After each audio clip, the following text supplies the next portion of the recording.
이사야 53장 3절에서 9절입니다. 구약 1033쪽에 있습니다. 제가 한 절, 여러분이 한 절 교독하도록 하겠습니다. 그는 멸시를 받아 사람들에게 버림받았으며 강고를 많이 겪었으며 질고를 아는 자라. 마치 사람들이 그에게서 얼굴을 가리는 것 같이 멸시를 당하였고 우리도 그를 귀히 여기지 아니하였도다. 그는 실로 우리의 질고를 지고 우리의 슬픔을 당하였거늘 우리는 생각하기를 그는 징벌을 받아 하나님께 맞으며 고난을 당한다 하였노라.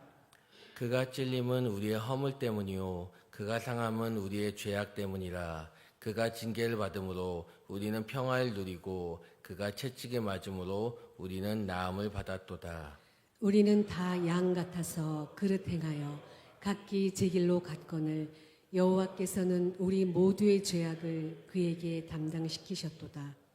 그가 곤욕을 당하여 괴로울 때에도 그의 입을 열지 아니하였으며 마치 도수장으로 끌려가는 어린 양과 털 깎는 자 앞에서 잠잠한 양같이 그의 입을 열지 아니하였도다. 그는 곤욕과 신문을 당하고 끌려갔으나 그 세대 중에 누가 생각하기를 그가 살아있는 자들의 땅에서 끊어짐은 마땅히 형벌받을 내 백성의 때문이라 하였으리요.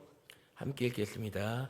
그는 강포를 행하지 아니하였고 그의 입에 거짓이 없었으나 그의 무덤이 악인들과 함께 있었으며 그가 죽은 후에 부자와 함께 있었도다. 아멘. 오늘 이 수요 저녁 예배에 오신 여러분들께 하나님께서 크게 은혜 부어주실 줄 믿습니다. 아멘. 오늘 아까 소개한 것처럼 제수요일입니다. 그래서 제수요일 영상 하나를 보고 설교를 이어갈까 합니다. 오늘은 사순절의 첫날인 제의 수요일입니다. 사순절은 교회력 가운데 예수님의 고난당하심과 죽으심, 그리고 부활 사건을 기념하는 절기입니다. 이 기간은 오늘부터 시작돼 부활절까지 주일을 제외한 40일 동안의 기간을 말합니다. 이 기간의 성도는 죄를 이마에 바르며 죄를 회개합니다. 스스로를 삼가고 회개하며 경건한 시간을 갖습니다. 그래서 우리의 죄를 위해 고난받으시고 죽으신 후 부활해 우리를 참 구원의 길로 인도하신 예수님의 은혜와 사랑을 다시 깨닫습니다.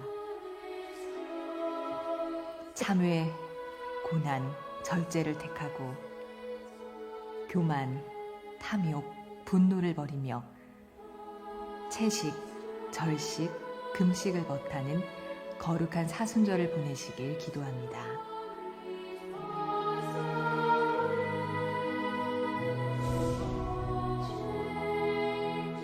네. 매년 이맘때가 되면 사순절 기간을 지키게 됩니다. 교회에서는 교회력에 따라서 늘 정확하게 시계는 맞지 않지만 조금씩 다르지만 항상 이 영상이나 고난을 떠올리며 시간을 보내겠죠. 아마 이 영상도 여러분들도 한 번 이상 보셨을 것입니다. 아니면 다른 여러 가지 영상을 보셨겠죠. 그리고 40의 시간 동안 주님을 기억하고 기리면서 보내는데 근데 여러분 이것이 무슨 의미가 있을까요? 절대 이 사순절을 부정하는 것이 아닙니다. 다만 이 사순절 시작인 제수요일이 여러분에게 이제 어떤 의미로 다가온지 묻고자 하는 것입니다. 매년 돌아온다는 것입니다. 매년 돌아오다 보니까 이 사순절이 어쩜 매너리즘처럼 똑같은 그냥 사순절, 아무 의미 없는 일로 저희가 참여하고 있지 않는지 생각해 보아야 되지 않을까 싶습니다.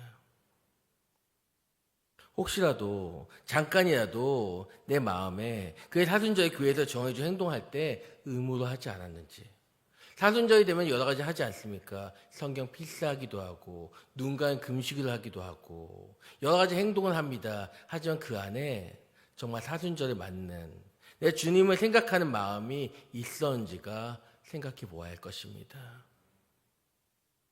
한번 여러분 마음속으로 생각해 보시기 바랍니다. 과연 나는 어떻게 사순절을 보냈는지요. 저희 교역자들도 한번 이야기를 보았습니다. 이 영상을 준비하면서요. 이 영상 여러 가지 봤습니다. 근데 저희도 생각하기를 제수요일 사순절 하면은 딱 떠오르는 게 없다는 것입니다. 항상 많은 걸 보고 많은 설교를 들었습니다. 하지만 정확하게 나에게 남아있는 것이 없다는 것입니다. 왜 남아있지 않을까요? 사순절은 주님의 고난을 기리고 죽음을 생각하는 날인데 왜 우리에게 아무것도 남아있지 않은지 생각해 보아야 할 것입니다. 저는 이 말씀을 준비하면서 한 연예인의 유행어가 떠올랐습니다. 서장훈이라는 연예인의 유행어인데 그게 무슨 의미가 있니? 서장훈이 말했던 것은 아무 의미가 없다는 표현이지만 저는 여러분에게 사순절이 어떻게 다가온지를 생각해 보았으면 좋겠습니다. 과연 아무 의미 없이 뭔가를 한다면 과연 그 행동을 하나님께 기뻐하시겠냐는 것입니다. 오늘 말씀과 연관이 조금 안 될 수 있지만 고린도전서 13장 1절 2절 말씀 한번 보기를 원합니다. 고린도전서 13장 1절 2절 말씀인데 함께 같이 읽어봤으면 좋겠습니다. 시작. 내가 사람의 방언과 찬사의 말을 할지라도 사랑이 없으면 소리 나는 구리와 울리는 꽹과리가 되고 내가 예언한 능력이 있어 모든 비밀과 모든 지식을 알고 또 산을 옮길 만한 모든 믿음이 있을지라도 사랑이 없으면 내가 아무것도 아니요. 아멘. 방언과 천사의 말 예언한 능력이 있을지라도 그 안에 사랑이 없으면 아무 소용없다고 이야기합니다. 정말 본질적인 중요한 사랑이 없으면 그 행동들은 의미가 없는 것입니다. 마찬가지로 저희가 사순절에 많은 것을 행동할 수 있습니다. 많은 걸 할 수 있죠. 누군가가 또 금식을 난 3개 금식을 하겠다 할 수 있습니다. 하지만 그 안에 정말 주님의 고난, 그 고난에 동참하겠다는 내 마음 그것이 있는지가 먼저 생각해 봐야 되는 것입니다. 행동보다 내 마음이 있지 않는다면 아무리 행동해도 그것이 하나님께 기뻐하시는 금식이고 하나님께서 기뻐하시는 행동이겠냐는 것입니다. 저 또한 그래서 이 말씀을 생각하면서 계속 돌아보았습니다. 과연 나는 그 안에 얼만큼 의미를 담고 행동했는지를요. 여러분도 한번 돌아보았으면 좋겠습니다. 그래서 오늘 이사야 말씀 어찌 보면 여러분 자주 들었던 말씀입니다. 근데 이 말씀을 다시 한번 저랑 같이 살펴보면서 그 주님의 고난과 죽으심을 다시 한번 돌아보고 그 의미를 되새기는 시간이 되기를 간절히 소망합니다. 먼저 3절입니다.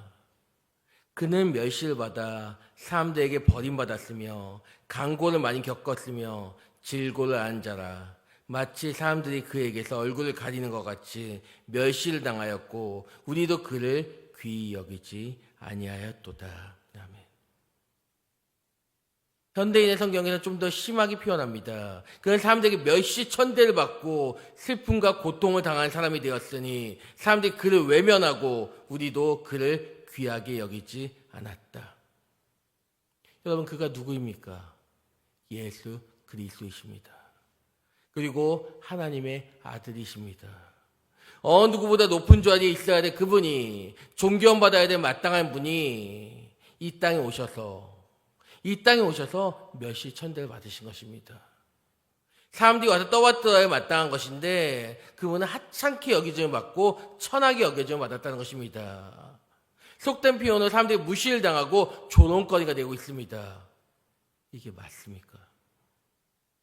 왜 그분이 이 땅에 오셔서 그런 대우를, 그런 하찮은 대우를, 부당한 대우를 받으셔야 됐습니까? 그리고 부당한 대우를 받으면서 아무런 반응을 못 하셔야 됐습니까?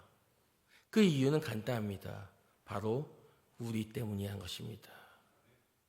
우리 때문에 그 하찮은 대우, 존경받아야 될 그 마땅한 그분이 그 대우를 그냥 깊이 감내하셨다는 것입니다. 아니, 우리라고 표현하면 저희는 죄책감이 더해질 수 있기에 나 때문이라는 것입니다.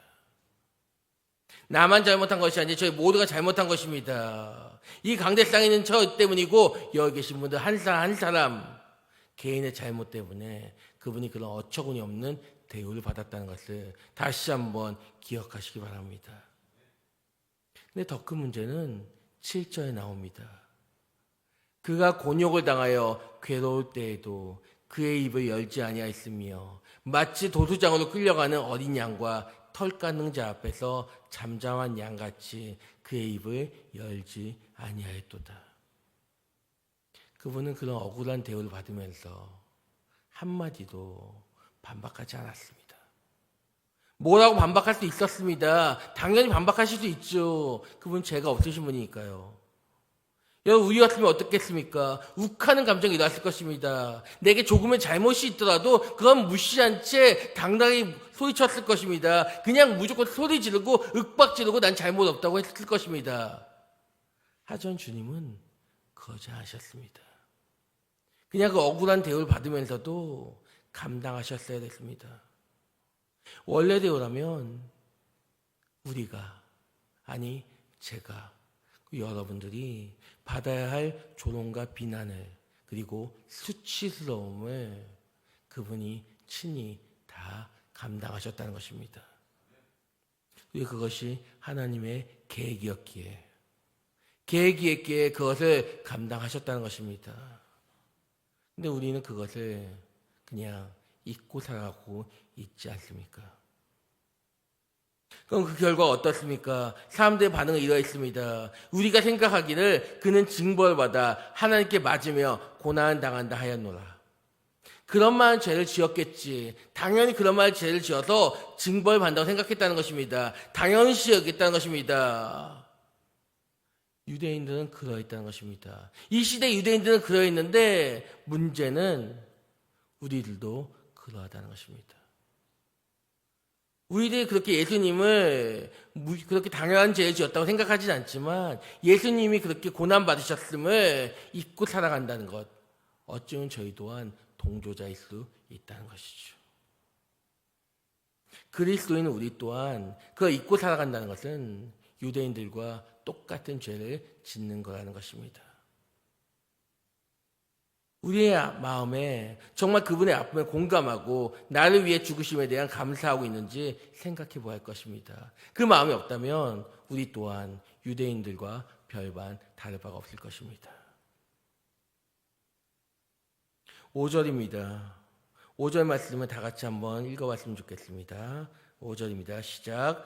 그가 찔림은 우리의 허물 때문이요 그가 상함은 우리의 죄악 때문이라. 그가 징계를 받음으로 우리는 평화를 누리고 그가 채찍에 맞음으로 우리는 나음을 받았도다. 아멘. 그의 찔림은 우리의 잘못 때문에 얘기하십니다. 우리의 죄악 때문에 그가 징계받았는데 그 결과 우리는 평화를 입었다는 것이죠. 근데 여기서 상처가 어느 정도일까요? 그가 상하면 어느 정도일까요? 그냥 손가락 하나 삔 정도? 아니면 손가락이 그냥 가시 하나 작게 찔린 정도? 아니라는 것이죠. 여러분이 더 잘 아시지 않습니까? 패션 오브 크라이스트 그 영상을 보면은 더 심하게 나옵니다. 살이 찢어지고 마구잡이로 찢어지는 고통을 겪었습니다. 그리고 그 고통이 한 번이 아니라 여러 번 육신 전체에 피가 흘렀죠. 피가 철철 흘러지고 로마 군인들에 의해 철저하게 피가 흘려졌습니다. 근데 피가 흐른다고 그 예수님을 그냥 뒀냐는 것입니다. 아니요. 웃으면서 더 채찍질하고 끊임없이 고통을 준 것이 로마 군인들입니다. 근데 저는 그 영상 보면서 이것이 실제보다 약하지 않을까 생각했습니다. 실제는 더 심했을 것입니다. 왜냐하면 영화는 심의가 있기 때문에 그거를 어느 정도 조심해서 촬영했던 것이지 그거보다 더 심했을 것입니다. 게다가 예수님께 맞은 채찍은 어떻습니까? 채찍 사이에 뼈 조각이 있었으며 채찍질 하기 전에 항상 물에 담겨 있었다고 합니다. 그래서 물 묻은 채찍이 뼈 조각이 있는 채찍이 한 번 휘둘러질 때마다 살점이 뜯어져 나갔다고 얘기합니다. 근데 그 채찍이 과연 팔 다리에만 갔을까요? 이 군인들이 생각을 가지고 휘둘렀을까요? 아니요. 무작위로 휘둘렀고 전 그 채찍이 혹시나 눈 쪽으로 가지 않았을까 생각해 봅니다. 만약 눈에 맞았다면 정말 보호할 수 없는 연약한 눈에 맞았다면 그것만큼 큰 고통이 없었을 것입니다. 그 고통을 감당하셔야 됐다는 것입니다. 그 큰 고통, 정말 이루 말할 수 없는 고통을 겪으셨는데 그 고통을 통해서 우리는 평화를 누리게 됐고 하나님과 화목할 수 있는 평화를 누리게 되고 관계가 회복되고 죄로부터 해방되고 자유함 얻었는데 치유를 얻었는데 정작 우리 안에 감사가 있냐는 것입니다. 그 사실을 기억한다면, 그 사실을 우리 안에 있다면 우리 마음에 늘 감사가 넘치겠죠. 기쁨이 넘치겠죠. 그 십자가를 바라볼 때마다, 여기 뒤에 있는 십자가를 바라볼 때마다 우리 마음에는 눈물이 흘 수밖에 없습니다. 근데 우리의 눈물은 나오고 있습니까? 눈물이 메말라 있지 않습니까? 자주 듣던 말씀이다 보니까 그냥 그것이 내 안에서 당연한 것처럼 여겨지고 있지 않냐는 것입니다. 주님께서 분명 우리에게 죄사함, 영육간의 치유와 구원의 기쁨, 이 모든 것을 저희에게 허락하셨는데도 우리 안에 기쁨이 없고 그 기쁨이 없어서 세상적인 기쁨을 찾고 주님께 감사하는 마음이 없어진 그리스도인이라고 얘기하지만 우리 안에 그런 모습이 있지 않는지 생각해 보았으면 좋겠습니다.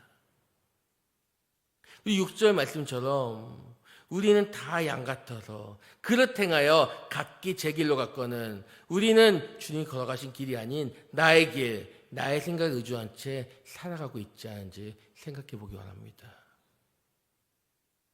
전 제가 이 말씀을 전하면서 저에게도 생각해 보게 됩니다. 과연 나는 어떻게 생각하는지, 과연 나 어떠한지. 그렇다면 여러분들에게 물어보시기 바랍니다. 나는 어떠한지. 옆에 사람은 신경 쓸 것이 아니라 나는 정말 주님께, 주님 향한 이런 마음이 있는지를 생각해 보았으면 좋겠습니다. 내가 주님에 대한 마음이 없어지고 있다면, 사순절에 대한 그런 마음이 희석되고 있다면 어찌 보면 나는 그리스도인이라는 말만, 그리스도인이라는 명칭만 내세울 뿐이지 어쩌면 내 마음은 세상적인 사람과 똑같을 수 있는 것입니다. 저는 이 말씀을 준비하면서 한 가지 영상을 더 떠올리게 되었습니다. 열차의 승객을 살리기 위해 아들을 희생시킨 아버지의 한 영상입니다. 아마 여러분들도 잘 아시는 영상일 텐데 다시 한번 같이 보길 원합니다.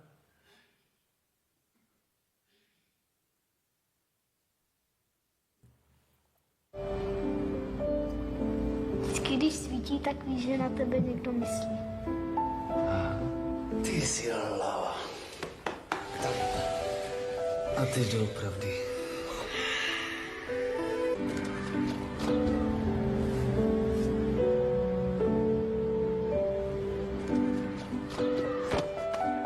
Víš co? Bychom museli zrušit velice.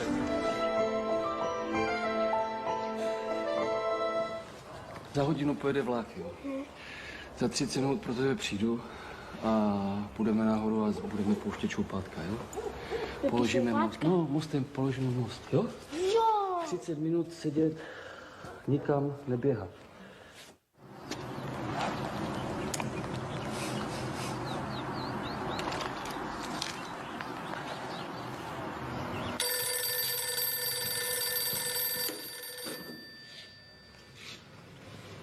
Jo, jasně.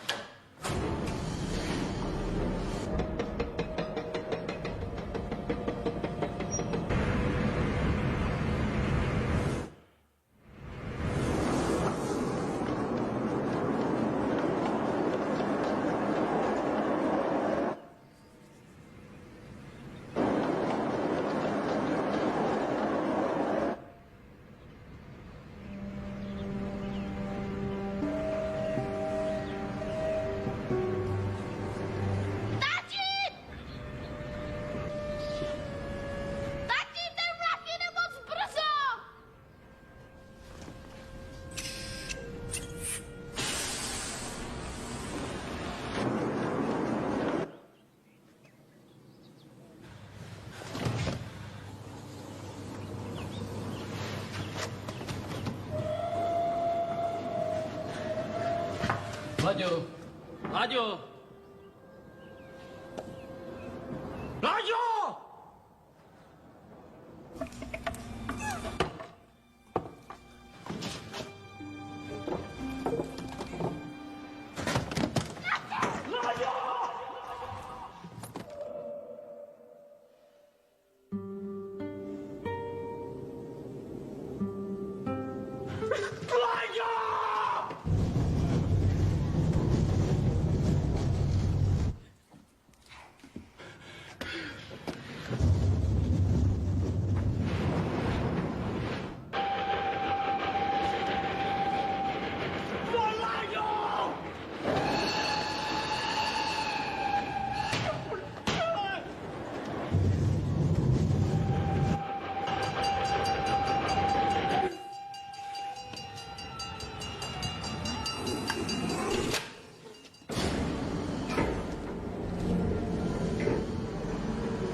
Renate, waarheen? Waarheen? I'm sorry. You are a nice boy, but I'm too beautiful for you. Goodbye, brother from America.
제가 보여드리고 싶었던 마지막 장면이 저기입니다. 마지막에 아버지가 웃는 장면이 나오죠. 왜 웃습니까? 마약을 했던 여인이 그 여인이 변화되고 가정을 이루었을 때 기쁨을 얻는 것입니다. 사순절 예수님의 고난 좋습니다. 그 고난을 저희가 기억한다면 기억하고 내 삶이 변화됐을 때 하나님 기뻐하시는 것입니다. 저 영상에는 하나님 모은 사람들, 예수님 모르고 죽어갈 뻔했던 사람들입니다. 근데 저희들은 그런 사람들과 다르게 알고 있지 않습니까? 하나님은 믿고 예수님 믿습니다. 근데 정작 우리가 예수님 희생을 잊고 산다면 그것만큼 아이러니한 삶이 어디 있겠냐는 것입니다. 그래서 여러분에게 다시 한번 질문 드리고 싶습니다. 과연 여러분은 사순절의 의미를 기억하고 살아가고 있는지요? 변질되거나 퇴색되지 않은지 생각해 보았으면 좋겠습니다. 저번 주에 저희 초등부 겨울수련회 끝이 났습니다. 저희 믿음의 철로역정이라는 프로그램을 했는데 전 여기서 특별히 기억되는 부분이 있습니다. 그것은 아이들이 회개기도문을 썼다는 것입니다. 아이들이 회개기도문을 썼다는 게 쉽지 않을 텐데 죄를 체크하는 시간을 갖고 그 다음에 직접 아이들이 쓰게 했습니다. 근데 아이들이 하나하나 썼는데 저희가 체크하게 된 죄는 몇 개 없었습니다. 하지만 그 외에 아이들이 자기가 직접 지었던 죄를 진실되게 썼다는 것입니다. 솔직하게 썼더군요. 그래서 그 영상을 제가 사진 찍어서 보려고 했는데 여기에 혹시나 우리 부모님들이 계실까 봐 그걸 보게 되면은 저거 내 아들 건데 내 딸인 건데 혹시나 그럴까 봐 제가 공개하지는 않겠습니다. 왜냐면 아이들의 익명성을 중요시하기 위해서. 근데 전 거기다 중요한 것은 아이들이 이것을 왜 하는지 몰랐지만 자신의 죄를 썼다는 것은 회개의 의미를 깨닫고 했다는 것을 전 주안점을 둡니다. 마찬가지로 저희는 어른이지 않습니까? 더 오랫동안 믿었다면 사순절 의미를 제대로 알고 그분의 뜻을 따라서 움직여야 하지 않겠냐는 것입니다. 그리고 사순절은 40일입니다. 40일이 지나면 예수님의 고난을 생각하지 않고 감사하지 않아도 되는 것이 아니라 더 40일 지나도 365일 예수님 감사해야 맞지 않을까요? 왜 하필 우리는 사순절만 되면 그분의 고난을 생각할까요? 날마다 그분을 기억하고 그분께 감사해야 주님을 따라가는 그리스도인이 아닐까 생각해 보게 됩니다. 말씀을 정리하겠습니다. 역사를 잊은 민족에게 미래는 없다는 말이 있습니다. 역사는 과거의 일이지만 현재를 살아간다고 해서 과거를 잊어버려서는 안 된다는 것이겠죠.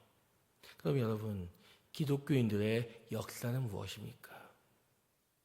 예수님의 고난, 십자가, 그리고 부활 사건입니다.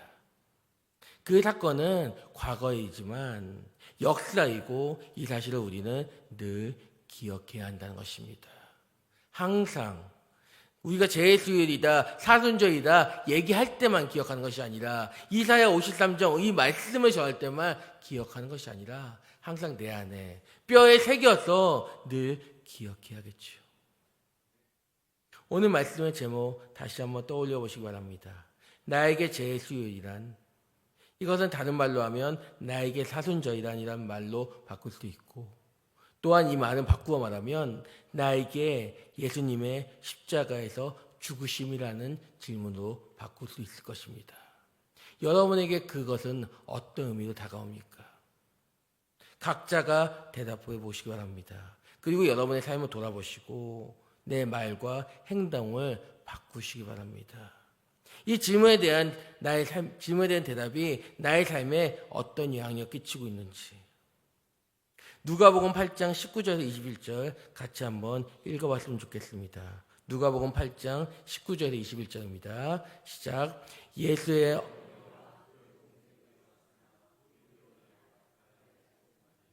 어떤 이가 알리되 당신의 어머니와 동생들이 당신을 보려고 밖에 서 있나이다. 예수께서 대답하여 이르시되 내 어머니와 내 동생들은 곧 하나님의 말씀을 듣고 행하는 이 사람들이라 하시니라. 아멘. 예수님의 말씀입니다. 하나님의 말씀을 듣고 행하는 사람들이 예수님의 가족이라고요. 그렇습니다. 저희가 예수님의 뜻을 알고 또 그 삶을 살아낼 때 저희가 예수님의 가족이라고 칭함받을 것입니다.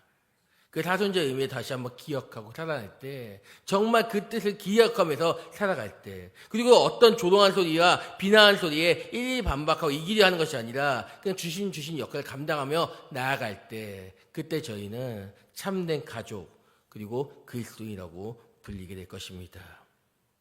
저는 그렇게 이 제수일지나 사순절을 보내면서 믿음의 길을 걸어가는 저희 수정교회 모든 성도님들 되시기를 간절히 소망합니다. 아멘.